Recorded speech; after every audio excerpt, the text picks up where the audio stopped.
Welcome to the Rise of the Trades podcast, the show dedicated to helping you to build, grow, and scale your trades or construction business. All rise for your host, Craig Wilkinson. Welcome to this week's coaching episode of the Rise of the Trades podcast, where we help trades and construction business owners to skyrocket leads, explode net profits without having to graft 60 hours a week and becoming that busy fool. In this episode, I'm going to be teaching you how to build a business that provides you with the financial reward so you can achieve and build your dream lifestyle without you having to get into debt to get there. But before we go there, I'd like to remind you that we are now just a little over a month away from launching our brand new groundbreaking training platform and secret community that's going to provide you with all the help, the skills, the knowledge, the coaching, the mentoring and accountability to build, grow and even scale and sell your trades or construction business. Now, for you to get exclusive access to the invitation link for when we launch it, you need to make sure that you've added yourself to our priority waiting list. It's the only way you're going to get the invitation link. Now, to add yourself to the priority waiting list, you need to click the link in and around the show notes of this episode and add yourself to that waiting list. Now, let's transition over to this week's coaching episode.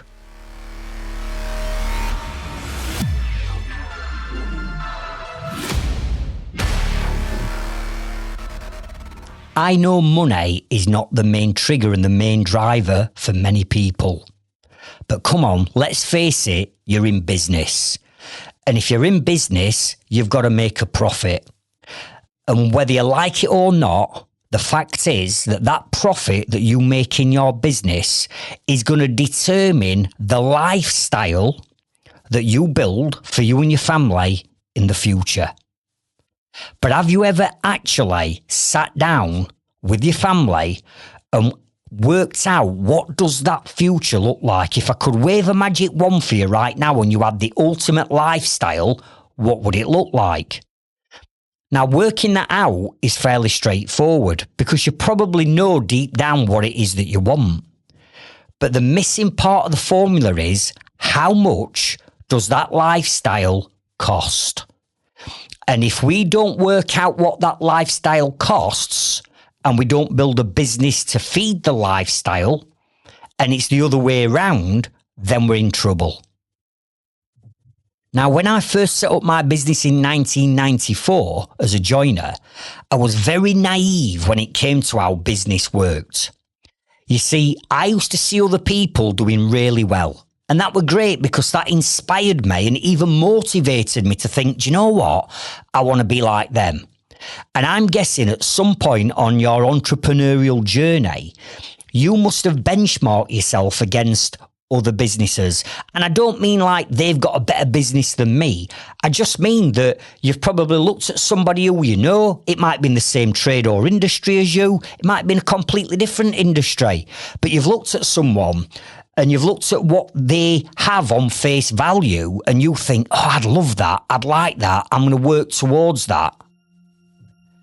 So ultimately, their success or their perceived success is what's helped drive you and what motivates you to achieve your goals. And I were no different. You see, I wanted to have a business like theirs.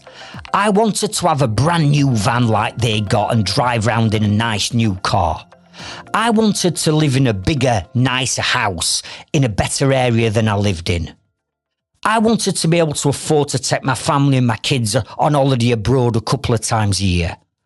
I wanted to have all the nice things that I saw other people in business getting. And I wanted to build a lifestyle for me and my family that we could look forward to. And there's nothing wrong with that.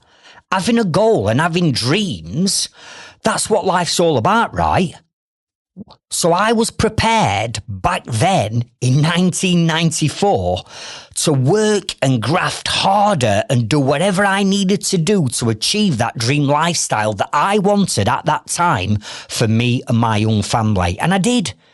And for them first 12 years, I'm telling you now, I grafted harder and I worked more hours and I put more into my business than I could see anybody else doing. All those late nights staying up till midnight doing me quotes and me pricing and me paperwork. And then having to work Saturday shifts and shove another job in on a Saturday to make a bit more money. All that hard work, I was just keeping my fingers crossed and hoping and praying that everything that I was doing was going to work towards that final goal of me getting more money so I could have nicer things. But unbeknownst to me, winging it without a clear plan and direction and not understanding the numbers on how business runs was to turn me into that ultimate busy fool, making me either little or no profit. And after 12 years, I'm not on about like 1 or 2 years, 12 years of grafting, I looked at myself and I thought, hang on a minute, I'm probably further away from my goal than I've ever been. Why? Because I'd made some terrible mistakes, financial decisions that were now starting to cost me and that had now come back to bite me in the backside.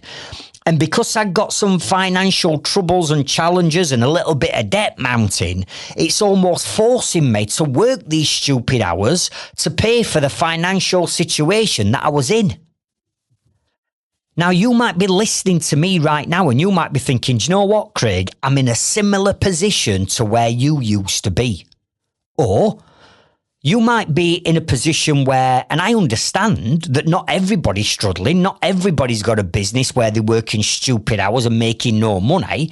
I understand that you might be doing well in your business and profits are good and you're starting to already build your dream lifestyle. And if you are, amazing, well done, keep going. But either way, what I'm going to teach you in this episode is going to massively speed up the process of you achieving that dream lifestyle. So grab a notepad, grab your pen and a tablet, and let's get stuck in.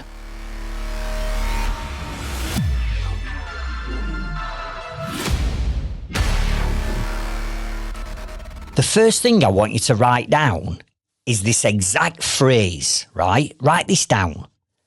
Treat the running of your lifestyle like you treat the running of a profitable business. Let me say it again. Treat the running of your life and your lifestyle, right, like you are running a profitable business. Let me explain. We all know that running a business should work like this, right? We have money coming in.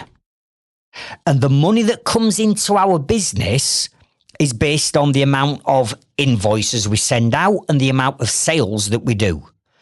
And the more invoices we send out, the more sales we're doing, then the more money we've got coming in.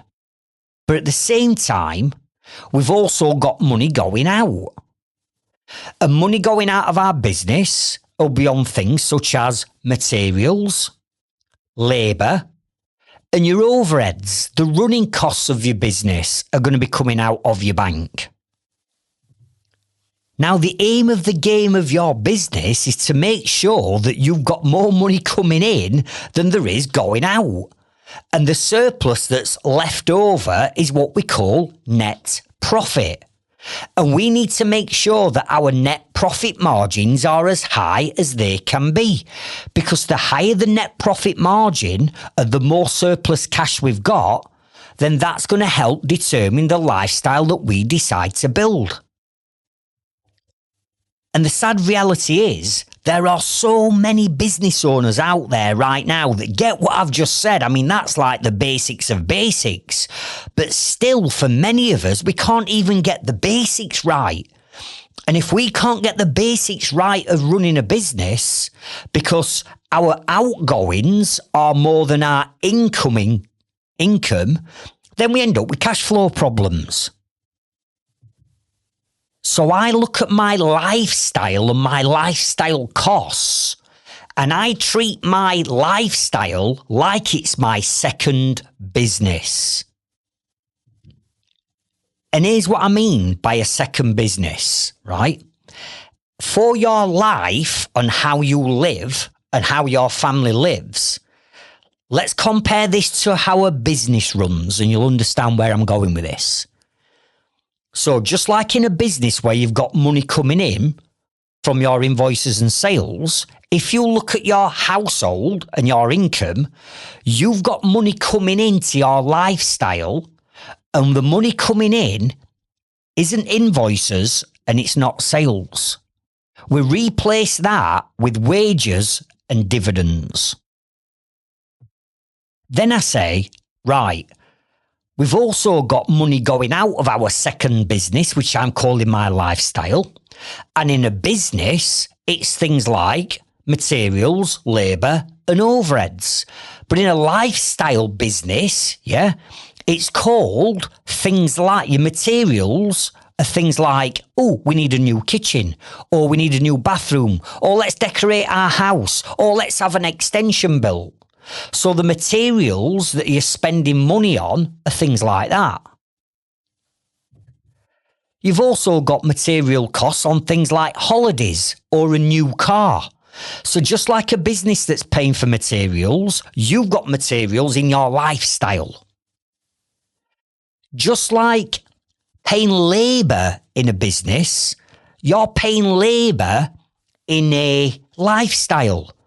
So your labour lifestyle costs are things like spending money on your wife or your husband or your kids or your family or your clothes or your social life or your kids' swimming lessons or football or gymnastics. You're spending money on people. And just like running a business, you've got overheads.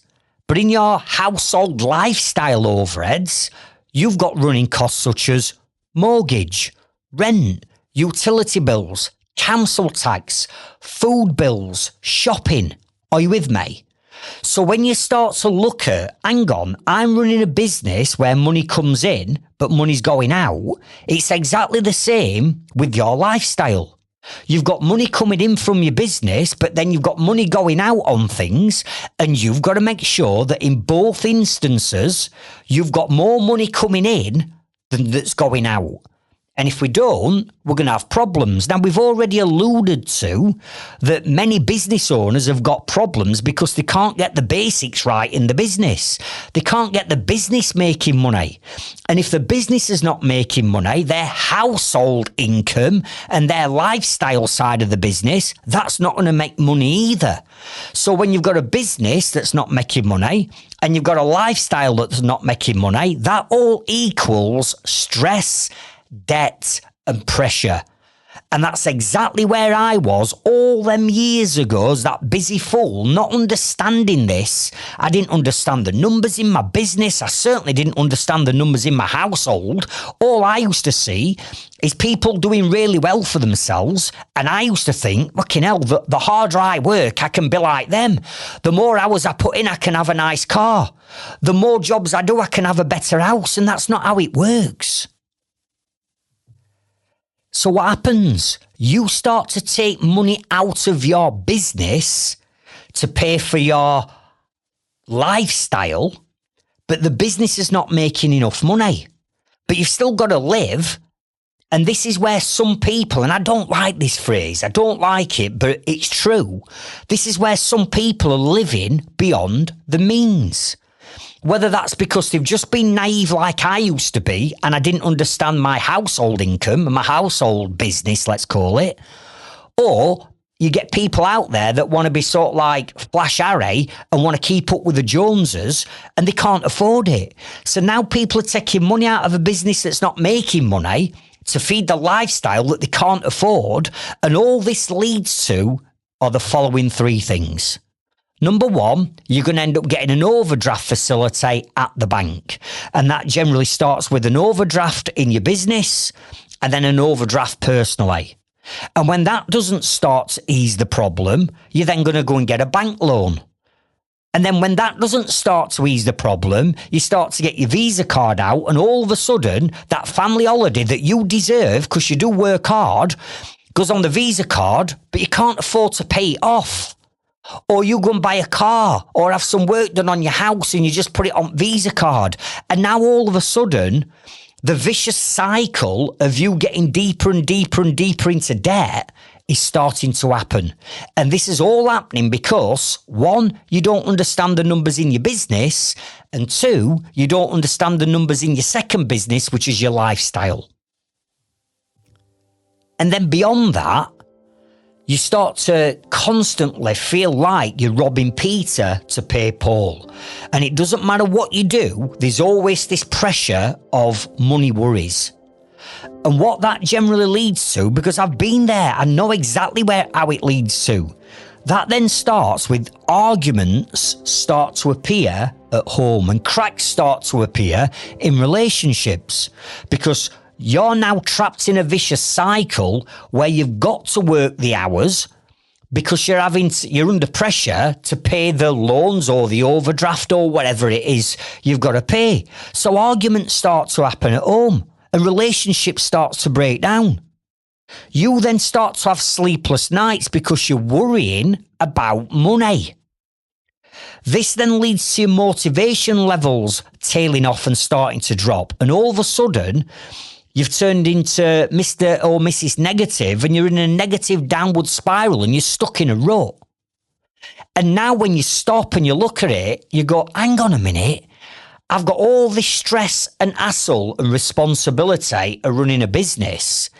Everybody's making money out of me. My suppliers are getting paid. My subcontractors are getting paid. The VAT man's getting paid, the tax man's getting paid, and I'm doing all this responsibility and work and commitment, and I'm the one that's struggling. And I lived in that moment for 12 fucking long, hard years before I woke up and thought, hang on a minute, what the hell's going off here? I'm seeing everybody else doing well, but I don't seem to be doing well. Well, listen, let me tell you now.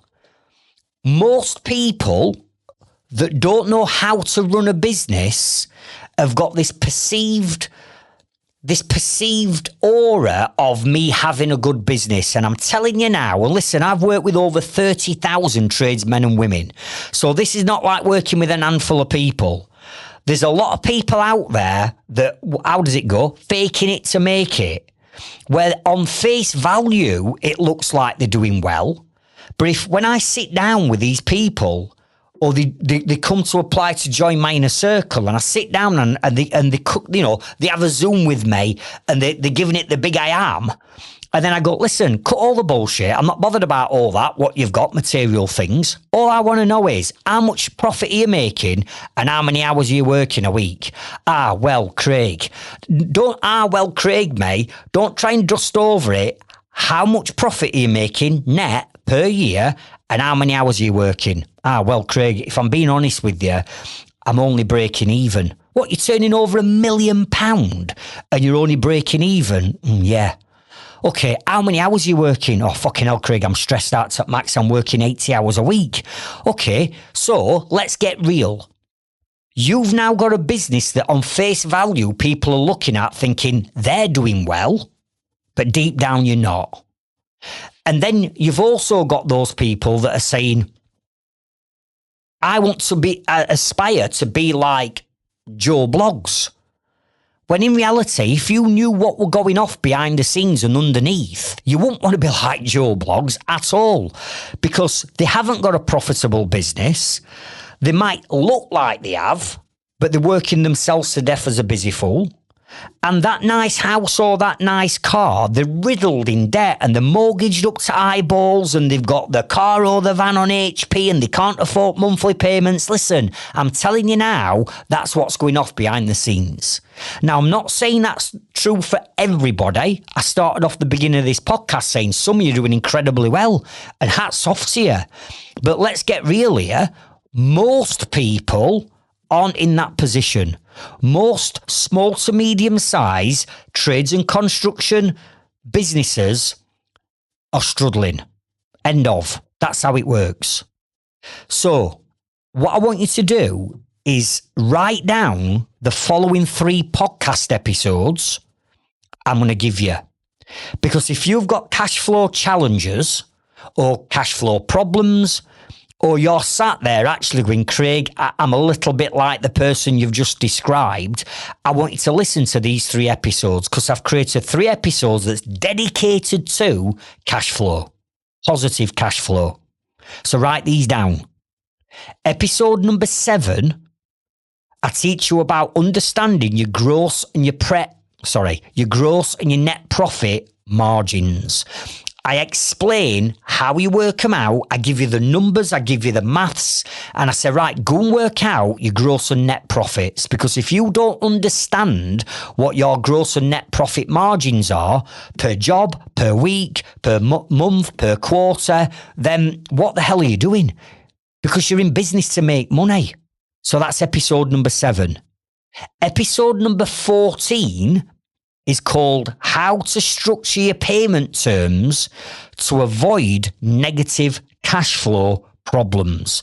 Because if we can speed up the amount of sales and invoices and money coming into the bank, and we can slow the amount of payments going out, we're going to reverse that cash flow problem. So that's episode number 14. And episode number 18 is called 15 Cash Flow Disasters to Avoid to stop you losing money in your business. Because I'm guessing some of the 15 cash flow disasters that I teach, you'll be making. So what I want you to do at the end of this episode is go and check out episodes 7, 14 and 18 because they're going to help you when it comes to negative cash flow.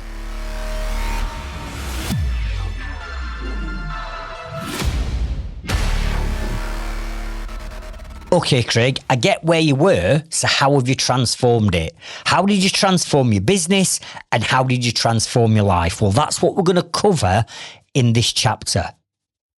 So the first thing I'm going to ask you to write down are these 3 words.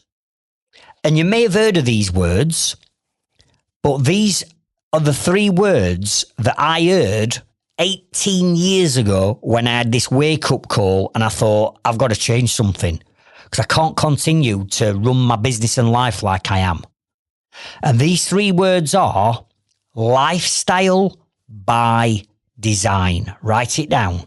Lifestyle by design. And what I mean by this is you've got an opportunity to design your future, to design and create your lifestyle. But if all we're going to do is continuously wing it and just make it up and keep us fingers crossed that we're making money every week in our business, and we're going to wing it with our lifestyle, let's call it the lifestyle business model, which is your home life, and we're going to wing it with that, right? We're going to end up with problems. And I was told 18 years ago, Craig, you can design your future. And I thought, what a load of bollocks. Honestly, I mean, I was in a negative place back then anyway, but I'm thinking, design your life. What on earth are you talking about? And again, I was still in that fixed mindset of the harder I work, the more jobs I do, the more money I'll make. But clearly that had not worked. So I had to start taking notice. And I said, well, tell me what you mean then by lifestyle by design. And what I mean is this. If we can build our future and predict and build a vision up of what our lifestyle ultimately wants to be like, and we work back from what that looks like to where we are today, we start to formulate a plan of what we need to do and the actions that we need to take to get from where we are now to what that vision looks like. And if we do that, we can design what that vision looks like. We can design what the end goal looks like, and we can work towards it. So now you're designing your lifestyle by design. Do you get what I'm saying? But we have to get a concept of what does it look like. And you know what? Most people don't know what their lifestyle looks like because they're caught on the hamster wheel, working long hours in the business, and it's like Groundhog Day and they just can't see wood for trees. And then before you know it, another year's gone. Then before you know it, 3 years have gone. And all right, you might be a little bit further forward within 3 years, but you're not nowhere near where you should be for the time and effort that you're putting in. So what I want you to start to think about now is, if I could design what my ultimate lifestyle looked like for me and for my family, what would it be? What would it include and what would we be doing? Because when you think about it, your business is literally just a vehicle that you get into every single day. And that vehicle could be a plumbing vehicle. It could be an electrical vehicle. Like me, it's a joinery and building vehicle. You could be a plastering vehicle. You could be a rendering vehicle, a roofing, a scaffolding vehicle. You get in that vehicle of your business every single day. And your job as that business owner is whatever amount of hours you choose to work in your business, that has got to make you enough net profit to fund the lifestyle that you want. But what do you want? What does that lifestyle look like? And it's no good saying like I used to do, oh, I want to live in a nicer house. I want a nicer car. I'd like a nice new van. That's not the vision. They're just wants that you want at that time. I'm on about get some clarity on what it all looks like. And then if we can put the path and plan in place of what we need to do each month, each year to work towards that lifestyle by design, and you stick to it, you'll get there. And here's me, 18 years later, having heard about lifestyle by design, and I'm sat here now as I record this podcast, and this is not me trying to be clever or big-headed or anything like that, far from it, because the people who know me, you know that's not my style. But ultimately, I've achieved what I wanted to set out and achieve. I've got everything that I wanted. I've got time and financial freedom. And I've got that what I call work-life choice.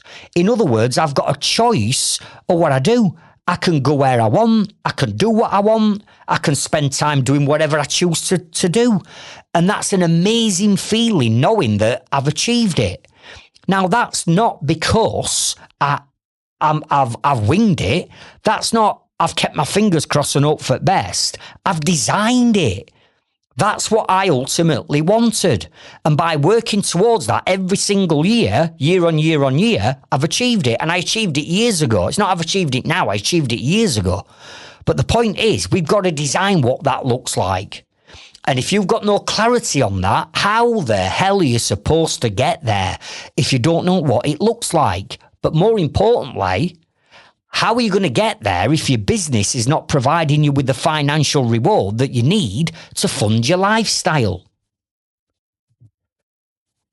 Although your business is incredibly important, it's not as important as building a life that you want for you and your family. That's the most important thing.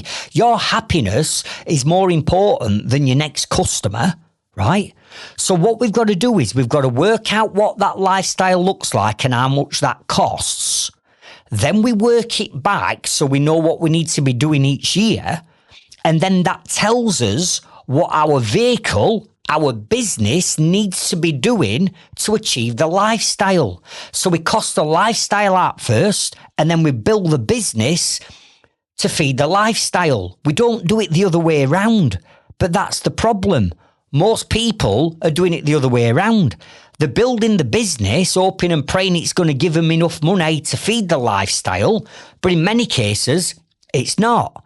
And because you want that lifestyle and you want to live like that, you're living like that, but your business is not providing enough financial reward to fund it, hence the reason why debt appears.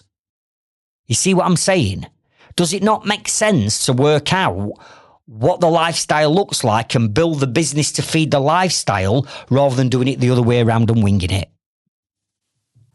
So get your notepads, pens and tablets back out, because these are the 5 steps that you've got to go through to understand and work out what your lifestyle is going to be, right? It's a 5-step process. So write this down. Let's start with step number 1. And step number 1, I want you to write down, start to treat your lifestyle like a business. Think about what I've said in this previous chapter. Your lifestyle is no different to a business. You've got money coming in, you've got money going out, you've got overheads to pay, you've got bills to pay. It's the exact same, right? So we've got to make sure that you understand the numbers in your lifestyle, right? So in other words, I want you to look at all of your outgoings, which in a business sense we call overheads. Look at all of your personal outgoings, and we need to start adding all that lot up. So even if you've got to make a spreadsheet and you put all your outgoings on a spreadsheet, and we start to look at what we're spending, what's going out, because for some of you, you won't have a clue. For others, you might be a bit more switched on. You go, Craig, I've already got that. I know exactly what goes out of my household income every month. Fantastic. You've got your step number 1. So let's make a list of all of your outgoings, right? Now, then what I want you to do is say, right, over this last 12 months or each month or each week, if you get paid each week, how much money am I bringing in to my household, right? And this is dividends or wages. Now, if you're not bringing enough money in because your business is the vehicle, your business is not making enough profit, then obviously you're going to be at a negative figure with your household outgoings. If your business is making the money and you are taking the right amount out, you should be in a positive. So you should be able to have surplus cash. Are you with me? Now, you might need to start to do what a business does, and that is set up different bank accounts. So when I'm teaching people how to grow the businesses, I teach them to set up either 4 different bank accounts, or if you bank with an online bank like Starling, you can set up your money pots. And what we do with a business is we've got a current account, we've got a VAT account, we've got a tax account, and we've got a savings account. So what we then do is we pick that up and we transfer that over to your lifestyle business, your household. And you might say, well, hang on a minute, I've only got 1 bank account and all that money's coming into 1 bank and all that money's going out. And I don't know what's mine and what's other people's. Right. Start splitting your money up. Maybe have a mortgage account. And each month you put some money into that mortgage account that covers things like your mortgage, maybe a life insurance against your mortgage, your insurance on your house. Are you with me? Maybe you'll set up another account, and in that other account, that's an account for things like your food bills or your utility bills, and all the money for your gas, your water, electric, broadband, all that gets put into that account. So what we're starting to do now is money management. We're starting to move us money into different pots or accounts so we can see where our money's being spent. And your job in your second lifestyle household business is to make sure that you've got enough money coming in. You're putting money to one side, and once you've paid everything off, you've still got money left. That's profit in a business, right? And that's how we're going to start treating our lifestyle moving forward. There's no difference to how you run a business to how you run your lifestyle. It's exactly the same. Now, at this point, if you're anything like I used to be, I dreaded doing this because of the situation that I found myself in where I weren't making profit and I were having sleepless nights worrying about money. I almost sort of like put my head in the sand and buried my head, thinking and hoping and praying that it were going to go away, or I'd land this miracle job that were going to make me £1 million and solve all my problems. Well, listen, that's never going to happen. If you're burying your head in the sand because of money, it's only going to get worse. You've got to face facts. You've got to understand where you are. And yeah, like me, all them years ago, when I did this process, it was like, blimey, I am actually overdrawn. I'm overdrawn at my business and I'm overdrawn with my lifestyle. And that were a real kick in the nuts. It wasn't a surprise. I knew it all along. But the fact that I'd worked it out were a step in the right direction. Because even though for me it wasn't a positive number that were left over, it were a negative number, at least I'd picked my head out at sand and I'd stood up and taken accountability for where I was, and I knew what that negative figure was, and I got something to start to work with. So now we can start to take action and making some positive changes to our situation. So yes, it can be daunting for some people, but we can't bury our head in the sand. Or you might be on the opposite side and go, Craig, I've got lots of surplus cash left over. Why? Because my business, your vehicle, is making that much profit. It can easily afford the lifestyle that you've got, and you've still got money left over. And if that's you, amazing. What a fantastic position to be in, not having to worry and have sleepless nights about money. Step number 2, I want you to write down, visualise your dream lifestyle. In other words, what does it look like? What do you actually want to get out of your life? Forget about your business. Your business is just a vehicle, right? What do you want to get out of your life? And I get that not everybody wants a big fancy house. I get that not everybody is driven by money and materialistic things don't really matter to them. And that's fine. But then there'll be other people that go, do you know what? I do want a nice house. I do want nice things. I get that. And I'm not here to say what's right and wrong. Only you know your values, morals, standards and beliefs. And all that lot together is going to determine what it is that you ultimately want. So come on. We need to get to work on, right, what does it look like? So start by asking yourself questions such as, listen, I'm just going to come up with 8 different pointing you in right direction things here, right? I'm not saying these 8 are the be all and end all, but I know how to do this. And if you're sat there going, Craig, give me some pointers, I don't fully understand it, write these 8 things down. Again, I'm not saying these are the only 8. You can bolt on whatever you want. It's your life. You can do what you want with it. So these 8, number 1, think about your home, your dream home. What does that look like? For some of you, it might be a big 6-bedroom detached stone house that you're going to build yourself in a nice area of wherever you live. For other people, you might go, do you know what? I don't want that, Craig. I just want to live off grid. I want to go and build a little outbuilding somewhere on a farm and live off grid. It doesn't matter. It's your life. But what does it look like? When it's built and done and finished, where are you going to be living? What do you want that to look like? Number 2, holidays. From a family point of view, I love my holidays, right? Over the years, I've had to cancel that many holidays, even holidays that we paid for when I was that busy fool. Because when we book it and pay a deposit and think, I've got 9 months to pay that off. And then when 9 months comes, I hadn't got the money to pay it off. And not only that, my business wasn't systemised. So I didn't leave my business for 2 weeks because it would be utter chaos while I were away. And all that would be happening is I'd be walking around pool and my phone would be ringing with my customers and my team because I had no systems in place. So sometimes I had to avoid going on holiday. I mean, how sad's that? And I swore to my family I would never, ever do that again. So I love going on holiday. We go on holiday on a regular basis now. But I've designed the lifestyle to do that. It's lifestyle by design. So in terms of family holidays, what do you want? Where do you want to go? What's your dream destinations? Number 3. What about the vehicles that you drive? Again, not everybody wants a flash car. If you don't, that's fine.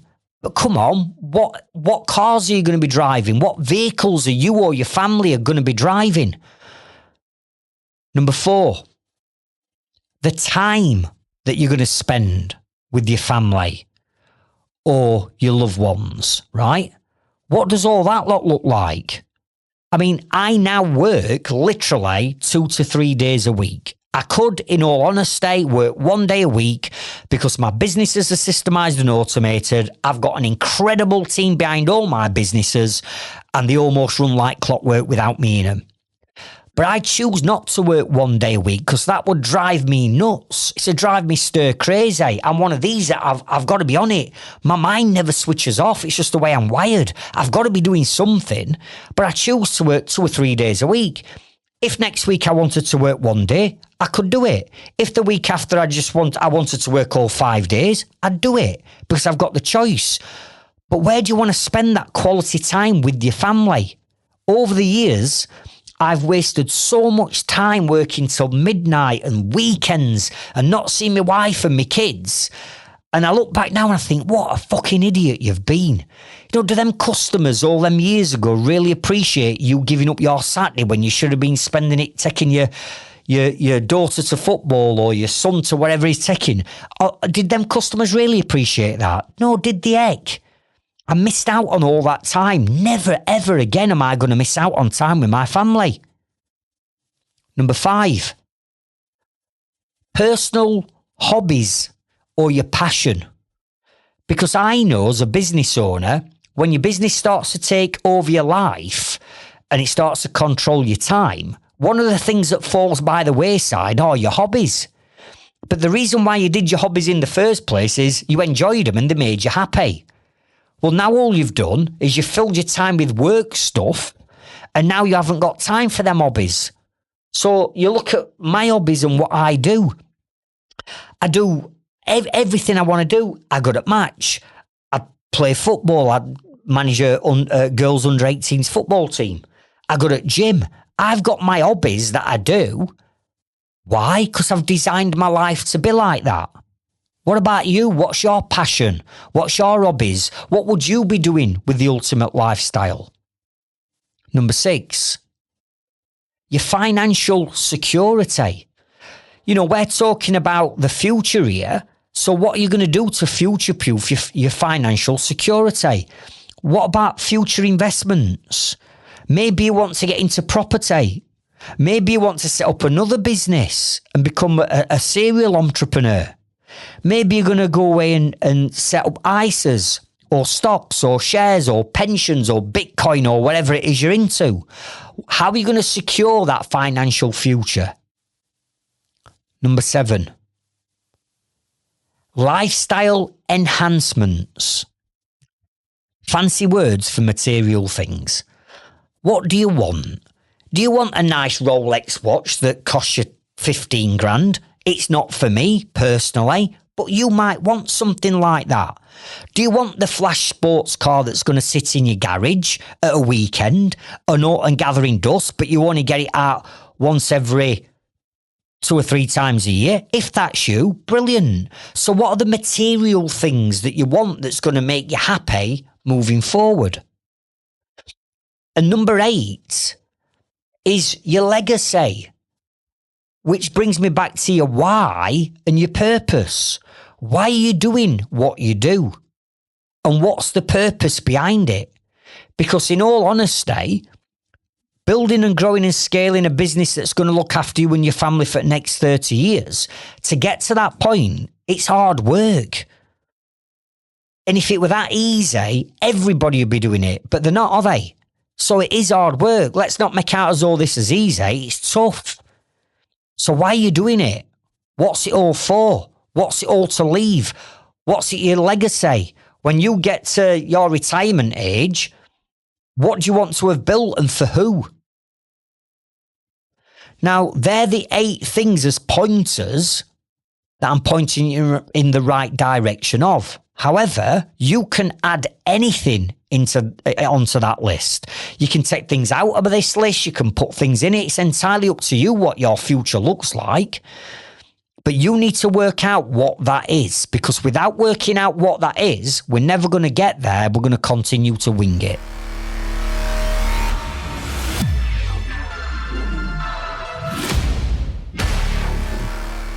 Step number 3, I want you to write down, create a lifestyle vision board.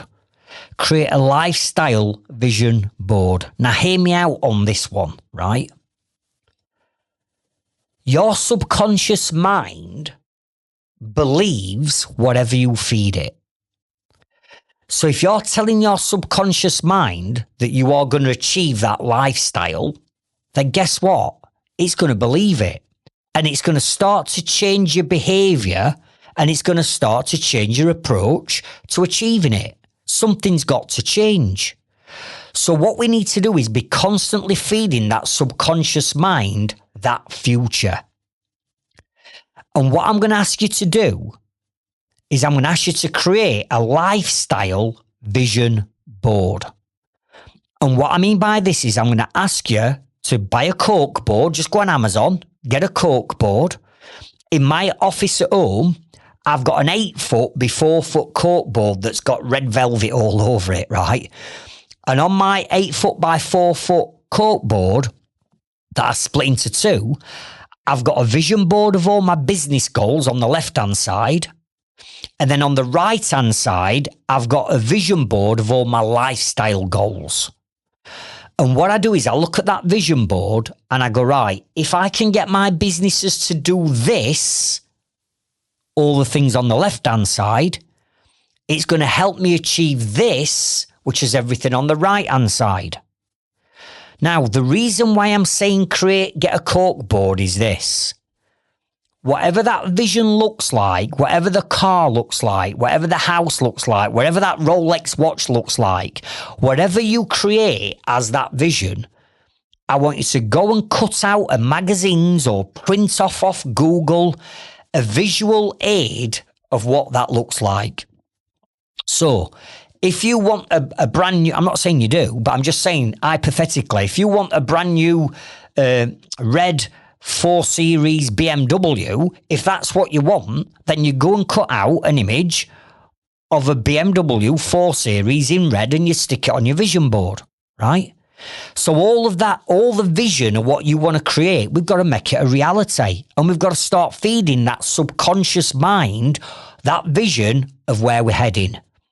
Because like I've already said, your subconscious mind doesn't understand the difference between true and false, facts or fiction.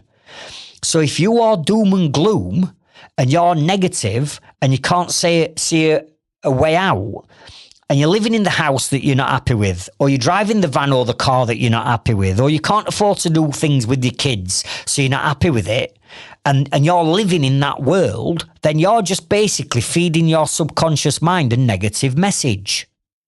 Whereas if we can replace that with a more positive image, that's the vision of the future, your subconscious mind all of a sudden is going to start to clock what's on your vision board, and we're going to start to focus on that. Now, some of you are going to be going, really? Honestly, Craig, you want me to cut things out of a magazine and put it on a pinboard so I can see it and look and visualise it? How on earth is that lot going to come to me? What a load of nonsense. And do you know what? 18 years ago, when I started learning all about this, that was my exact reply. You've got no chance. What? Me cutting things out and putting them on a vision board's going to get me that house and get me that car and get me that amount of money? What a load of bollocks. That's never going to work in a million years. But that's because I had a fixed negative mindset. Now, the first thing in month number 1 on my inner circle, the whole month, it's a 12-month marketing and business program, right? And on month number 1 of 12 months, we spend the entire month on mindset. And as part of that, I get them to create the vision boards. And they'll get the cork board and they'll cut things out and they put it on it, and then they put the cork board somewhere where every day they're seeing it. Now, what I do with mine is, yes, I've got it up in my office, but I've also got a photograph of my vision board on the screensaver on my laptop. I've also got that same photo on the screensaver on my iPhone. And I'm that sort of like into this that even on the end carcass unit of my kitchen wall unit in my utility room that I have to walk past to go out the side door to get onto the back of my house, to the back door to my garage, to my wheelie bins, yeah. That end carcass has got that image on because I know the power of visualization. And visualization works like this. When your subconscious mind is constantly clocking all these images, it's feeding your mind those images. And because your subconscious mind's telling you that we need to be on the lookout for things that's going to take us one step closer to that goal, I'm telling you now, opportunities start to appear to get you to that goal quicker. Let me give you an example of what I'm talking about. Let's say, for argument's sake, that you do want to buy a red BMW 4 Series. Now, until you start focusing on it, in other words, until you sit up at night going on Auto Trader or looking on websites and car showrooms and car lots for those red BMWs, you never used to focus on them. It's only now that you want it. It's only now that you're creating this vision board that it's coming to reality. But let's say that you actually wanted that red BMW and you're looking on Auto Trader and you actually see one and you think, do you know what? I'm going to treat myself. I've got the money. We're going to buy it. We're going to swap out our family car and we're going to get that red BMW. You're going to drive your old car down to the showroom and you're going to trade it in. And then what you're going to do is you're going to open the door, sit inside your brand new car with that smell of leather, that new car smell, and you're going to pull that car off that forecourt and you're going to drive it home. And you and your family, you're all excited and your goals are starting to pay off. Everywhere you look around you on that journey home and for that next couple of weeks while it's brand new, what are you going to see all around you? You're going to start seeing red BMWs everywhere. Now, the fact is, those red BMW 4 Series have been driving past you every day for years. But you never saw them because you never focused on them. But the minute you get focused on something that you want, it starts to appear, like the red BMWs. Are you with me? So if we can get laser focused on starting to see and visualize what this future looks like, all of a sudden, just like the red BMW start to appear, a path or an opportunity for you to achieve that goal quicker is going to start to appear. Why? Because now you're focusing on it. Whereas beforehand, you weren't focusing on them, so you didn't see the opportunity. But now you are, because they're on your vision board and you're clocking them every day, you're going to start to see opportunities appear. So step number 3 is vitally important, whether you think it's a load of hocus pocus like I did. It's the first thing I teach my inner circle members. And again, listen, let's be honest. Some of my inner circle members, when they start my program, they're still skeptical, and rightly so. And I say, right, I want you to create this vision board. And they're like, really? I'm like, please, just do it. And then lo and behold, over the next coming months are like, Craig, I can't believe it. I've achieved that goal. I've taken it off my vision board because I've already achieved it because I saw a path and I saw an opportunity for me to go and get it quicker. I'm like, bingo, now you get it. So now you've took that one off, let's put another one back on. So what else is it that you want? Now you've achieved that, what else do you want? And then they'll go, oh, I'd love this. Right, get it on your vision board because you know it works. So step number 3, I'm going to ask you to create your own lifestyle vision board. So let's just have a quick recap. Step number 1, you're going to start to treat your lifestyle like it's a business. Step number 2, you're going to create the vision of what that dream lifestyle looks like because we've got to start working towards it. Number 3, we're going to make that a reality by creating the vision board so we're constantly clocking it. So step number 4, I want you to write down, work out your dream lifestyle costs. Work out what that cost of that lifestyle is going to be once you get it. Because think about it, if we're going to run our lifestyle like a business, in our business, we should understand all the costs. And I know some people don't, and they don't understand the numbers, and that's why they're in a financial pickle. But we should understand the costs in a business.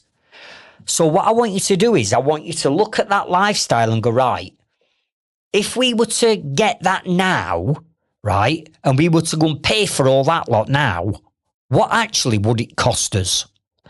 Because if we don't work out what it's going to cost us, how do we know what our business needs to be doing profit-wise to pay for our lifestyle? We don't. So we're back to winging it once again. Are you with me? So I want you to imagine you pricing a job. If you're going to go and price a job, for some of you, it can take you a full day to price a job. Let's say it's like I used to do, build loft conversions and extensions. That's not like pricing skimming a bedroom ceiling, right? A plasterer skimming a bedroom ceiling could probably look at a photograph, get the square meterage and give a price there and then. For other people, you've got to work out more costs. So if I were building an extension, to build that extension and me put a price to it, I've got to work out what the cost is to build it, Anna. Right, you've got to work out what the cost is to build your lifestyle because that's what we're aiming for. Are you with me? So, I'm going to give you a few things that I want you to consider in what you need to cost out here. And again, this is not the be-all and end-all because I don't know what you want in business, in life.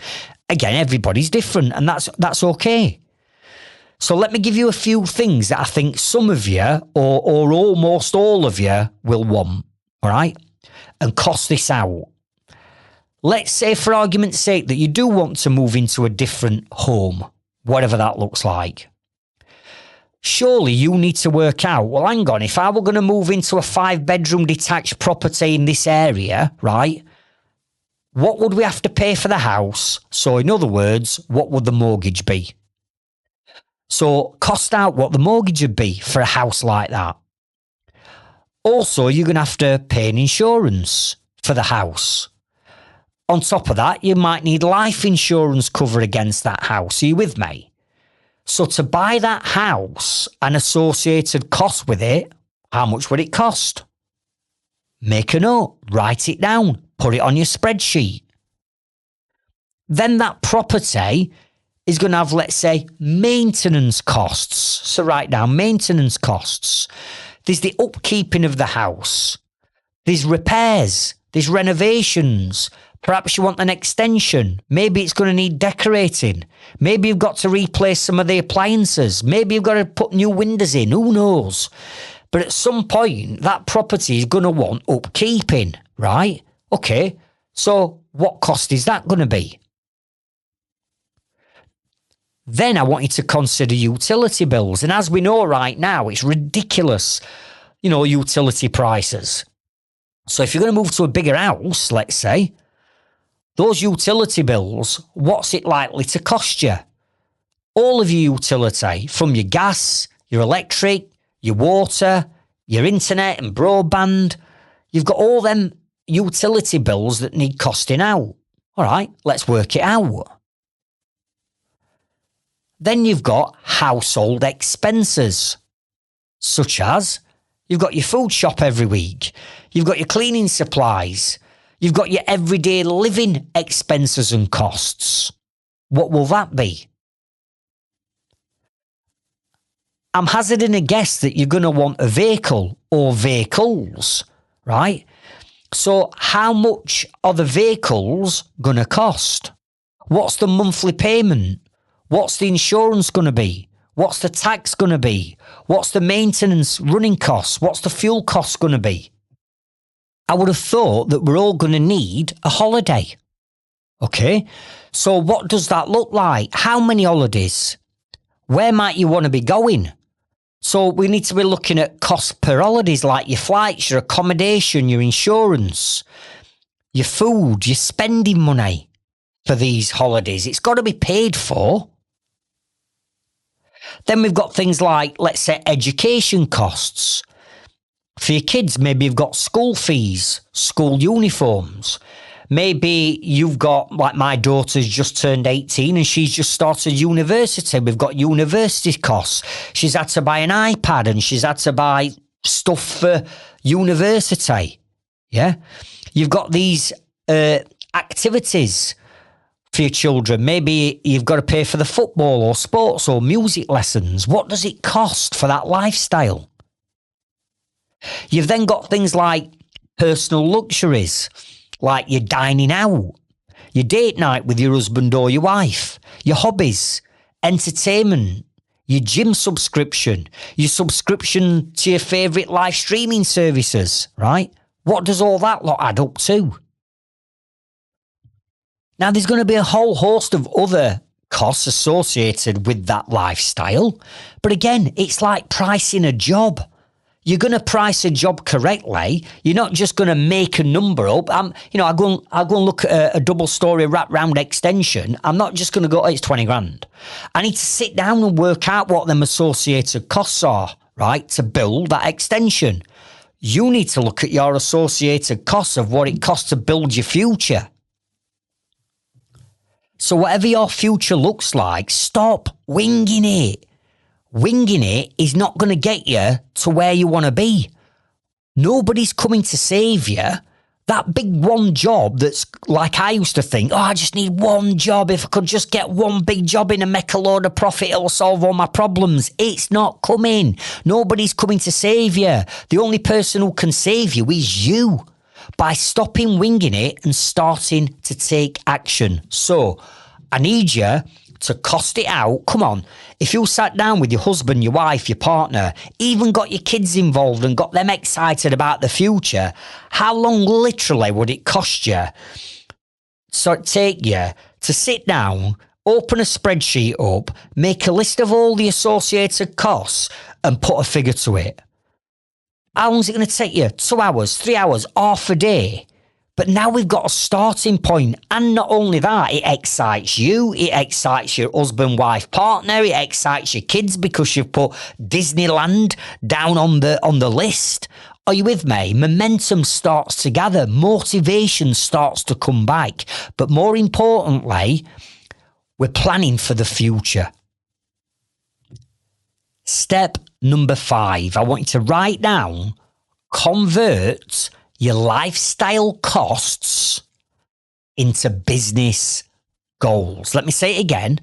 Convert that lifestyle cost, whatever it costs you.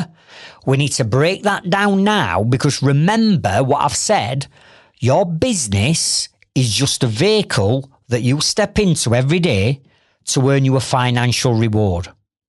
So we've got to make sure that that vehicle, whatever business, whatever trade you're in, that vehicle has now got to start to pay you the money to start to work towards that lifestyle. So we've costed the lifestyle out now. Now we need to break the business down and go, right, what does the business need to be doing to achieve that goal? Now, the first thing that I want you to write down is, realistically, When do you want that lifestyle goal to achieve by? And listen, we all want it yesterday. Now, some of you might be within touching distance of it. Your business is doing well. You're starting to move everything up to a whole new level. And you could say, actually, Craig, with a really good push, maybe within the next 2 or 3 years, I could achieve it. Brilliant. If you're saying 3 years, what I want you to write down is 3 years. Or if you're anything like I used to be, that busy fool, when I did this, I was sat there huffing and puffing thinking, flipping out, this is going to take me years to do this. So I actually wrote down 5 years. It took me a bit longer, in all honesty, but I wrote down 5 years. So what I'm saying is, there's no point in setting yourself up for failure by putting 1 year if you're miles off. But at the same time, there's no point in saying, oh, fucking hell, I'm miles behind. This is going to take me 20 fucking years to do this. So I'm going to write 20 years down, because who wants to work 20 years to get the lifestyle that they want? So let's not be unrealistic, but let's be realistic at the same time is what I'm saying. And I believe, honestly, having done this with thousands and thousands of trades business owners, I truly believe that within 5 years from setting up a business from scratch and building it the right way, like I teach you, within a 5-year period, you could go from setting up a new business as a new business owner to achieving the financial income that you need to support the ultimate lifestyle you want within 5 years, if you build your business the right way. Are you with me? Now, it's up to you. You only know your business better than me. So I want you to write down the term. How long, and let's do it in years. How many years do we think it's going to take us to achieve it?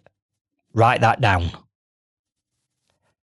Then what we're going to do is, let's say it is 5 years, right? Let's push it out and say 5 years. If it's 5 years, we're going to break that 5 years down into 5 1-year periods, because it's no good saying I want to try and work to it all now, because one, you haven't got enough time to do it all now, even if you wanted to. And two, for some of you, your business is not performing at the rate it should be and you're not making enough profit. So there's work to do on the business first before we can start to achieve them goals. Are you with me? So we're going to break the 5 years down and we're going to attack each year 1 year at a time. So let's take year number 1. Here's what I want you to write down. There's 3 different numbers here that I want you to focus on.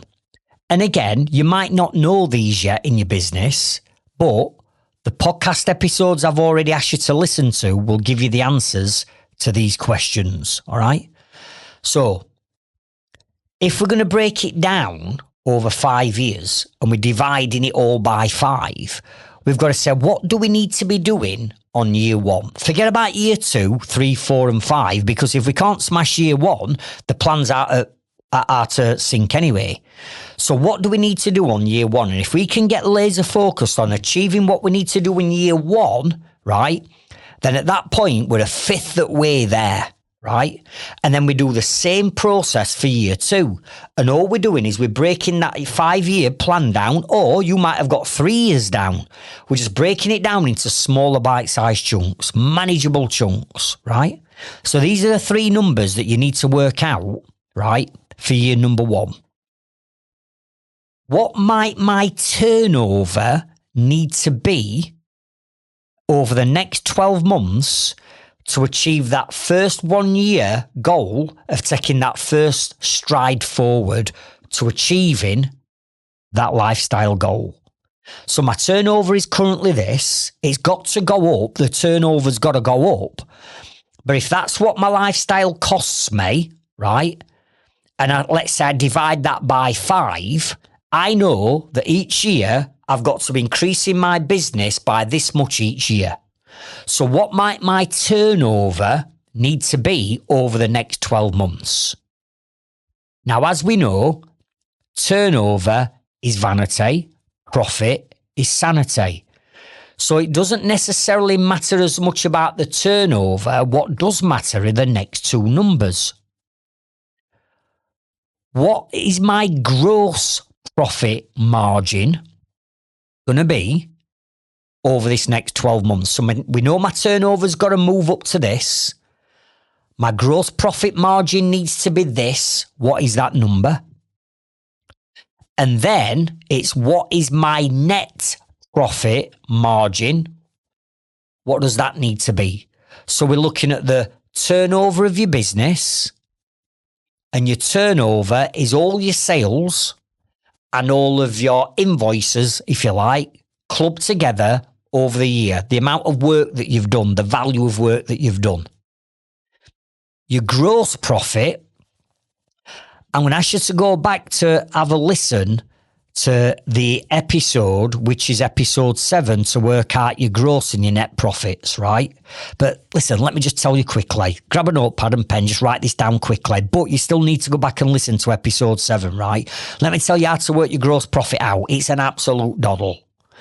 Your gross profit is basically whatever you've invoiced out on that job, right? Minus your labour, minus your materials, equals your net profit. So let me give you an example. You've invoiced someone for £1,000 ex VAT. It's cost you 500 quid in labour, and it's cost you 400 quid in materials, which means you've made out of that £1,000 £100 gross profit. £100 over 1,000 is 10%. So you've made 10% gross profit. It's very simple. All your gross profit is your labour and your materials off whatever you're selling. Your sales price, that's it. That's called your gross profit.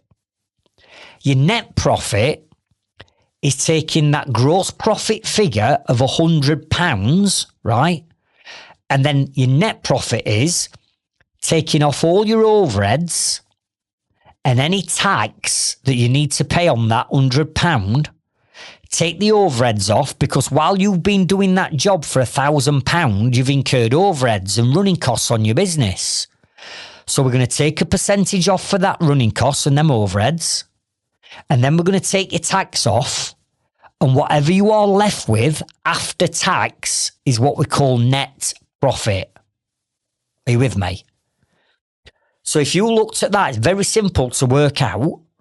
And if you've got QuickBooks or Xero as an example, and your QuickBooks and Xeros are up to date with all your sales invoices and your purchase invoices, you can hit a few buttons that'll spit this out in a report to you. It's all in your software. So what we need to do is we need to say, right, in year 1, my turnover has got to go up by 500 grand. My gross profit needs to be this, but my net profit needs to be this. And if I can achieve them 3 figures over the next 12 months, I'm 1/5 of the way there to achieving the lifestyle that I want and deserve. Make sense? Now, we're then going to make it even easier for you. So to achieve these numbers in your business, then clearly you need to be selling more of the products and services that you provide. So let's use an hypothetical example here. It could be that let's call it a plumbing and heating engineer. It's nice and easy. Let's say you're a plumbing and heating engineer.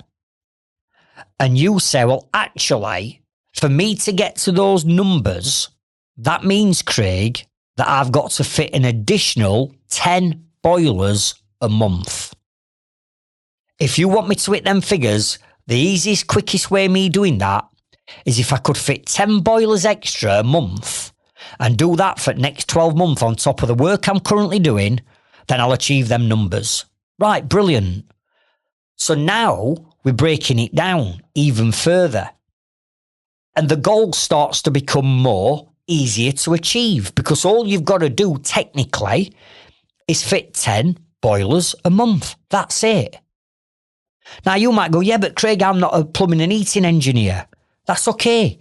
Just apply this to your own business. You might be a Sparky and you could go, well, actually, for me to achieve them numbers, Craig, all I need to do is fit 5 more EV charging points a week, like 1 a day. And if I can do that, I can hit them numbers. Are you with me? So you break it down to your own trade. But in this example, let's stick with 10 boilers a month. The next thing you need to look at is your conversion rate, right? And every business owner should know this. You should know what your conversion rate is or your conversion percentage. And what I mean by this is, how many jobs have you quoted on average to win 1 job, right? So how many boilers do you quote to win 1 job? So in this example, let's just say that I've got to look at 2 boilers or quote 2 boilers, 2 different customers, and out of them 2, I generally win 1. So your conversion rate is 2 in 1. For every 2 boilers I quote, on average, I always win 1. Now, it might be more than that, it might be less than that, but let's stick with 2 in 1, which means if you're quoting 2 boilers and you win 1, you've got a 50% conversion rate. That's how you work it out.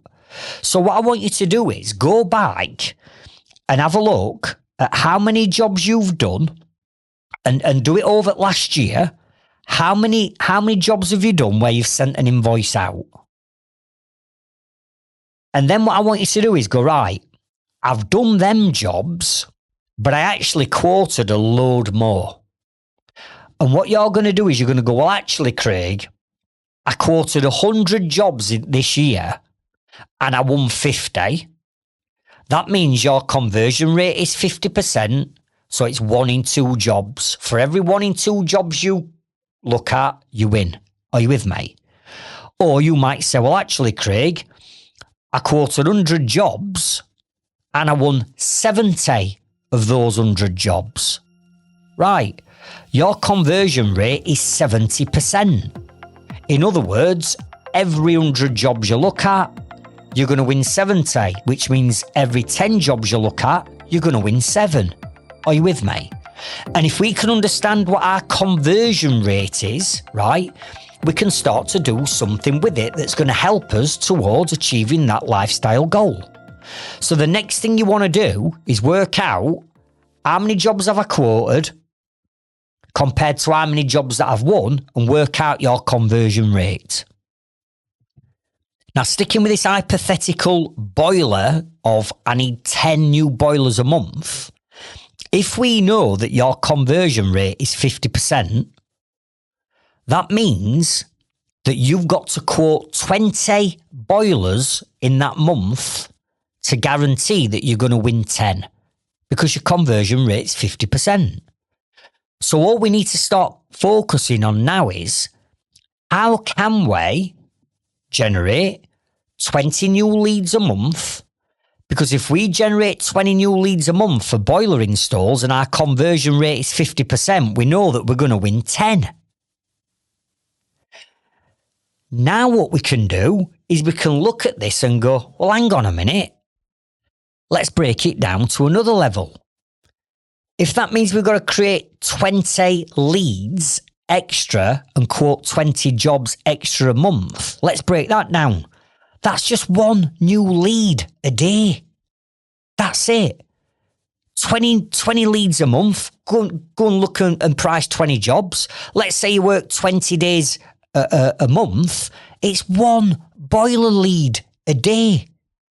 1 boiler lead a day. That is all we need to focus on generating moving forward. And then by breaking it down like that, it becomes so much easier. It's manageable. It's not, oh, that's the lifestyle and it's going to cost me £500,000 a year. It's all you need to do right now is generate 1 extra boiler lead a day. That's it. Forget about the big picture. Forget about year 2, 3 and 4 and 5. This year, your goal is to focus on generating 1 new boiler lead a day, and that's it. Because if we can convert that at 1 in 50, a 50% conversion rate, we're going to get 10 new boiler installs a month. So all we need to focus on is one boiler lead a day. How simple is that? All we've done is we've taken a goal and we've broken it down into smaller bite-sized chunks, right down to the smallest denominator. And in this example, it's one boiler lead a month. Sorry, one boiler lead a day. And that's it. Now, I'm sure you understand and you get that. The next question usually is, well, that's all right, Craig, but how the hell am I going to generate 20 new boiler leads a month? Well, it's simple. Remember the BMW scenario. Wherever you start focusing on, it's a path appears, an opportunity appears. So your goal now is to get laser focused on just creating that one lead a day. Now, to do that, I'm going to ask you to go and listen to last week's coaching episode number 42. Because in episode number 42, I teach you how to build a customer journey to attract and convert and retain customers in your business. But as important, in that episode, I give you the 20 most powerful ways of generating leads to come into any trades or any construction business. So if you sat there thinking, well, how do I get 20 new boiler leads? Or how do I get 20 more EV charging points? Or how do I get another 5 extensions? Right? All you need to do is go back to last week's episode. Focus on the 20 most powerful ways of attracting leads into your business and get working on them. And when you get working on them, you'll start to generate that lead that you need. And that's all you've got to do in year number 1. So as you can hear, that big lifestyle goal that we want to achieve is achievable in a time frame that's realistic. All we've got to start to do are the following 5 steps. Let's have a recap, right? And these are your action tasks from this episode. Remember, there's no point in listening to this episode and then agreeing with what I'm saying and going away and doing nothing. Doing nothing's not going to change your circumstances. Only by taking massive action is it going to equal massive results. So these are the steps, the 5 steps that you've got to go away and start working on from this episode are as follows. Step 1, start to treat your lifestyle like a business. And I think you get that and understand it now that running your own lifestyle is no different to running a business. Step number 2, visualise your dream lifestyle. What does it look like when it's built? I know what mine looks like. Why? Because I'm sat in it right now shooting this episode. Step number 3, create a lifestyle vision board of what it looks like. Let's start feeding that subconscious mind. Let's start focusing on it so things start to show up and opportunities and paths show up in front of us. Number 4, when we know what that lifestyle looks like, let's work out the dream lifestyle cost. In other words, how much is it going to cost us to have that lifestyle? And then the final step, number 5, convert your lifestyle costs into your business goals. So what we're going to do now is we're going to go, right, we'll look at our business. That's the vehicle that's going to help pay for that lifestyle. What does that business need to do? And how can we break down the goal into the smallest denominator to make it not feel overwhelming and make it feel achievable? And in the example we've just done, I just need to work out how to generate one boiler lead a day. That is it. Now, once you implement that, which is not going to happen overnight, is it? It's going to take you, maybe set yourself a goal and say, right, what I'm going to do is them 5 steps, I'm going to sit down and I'm going to dedicate a day or maybe a day and a half into working this out. And I'm going to set that time inside my default diary and I'm going to do that a week on Monday, right? But take action, put the time in your diary to work on it. And you work on it, and throughout this year, you'll start to achieve step number 1. Then all you need to do for year 2 is repeat the same 5 steps for year 2. then 3, then 4, then 5. And then you'll get to where you want to be. But remember, it's called lifestyle by design. You're designing it and you're working towards it. Where many of you now probably, in all honesty, you might be listening to this and going, why I'm winging it, Craig. I am like pinning hopes and keeping my fingers crossed that my business is going to provide me with a decent financial reward. But it's not. Right, we need to sort it out, don't we? Or otherwise you'll end up in a pickle like I were all them years ago and you will become that busy fool. And nobody wants to go down that route.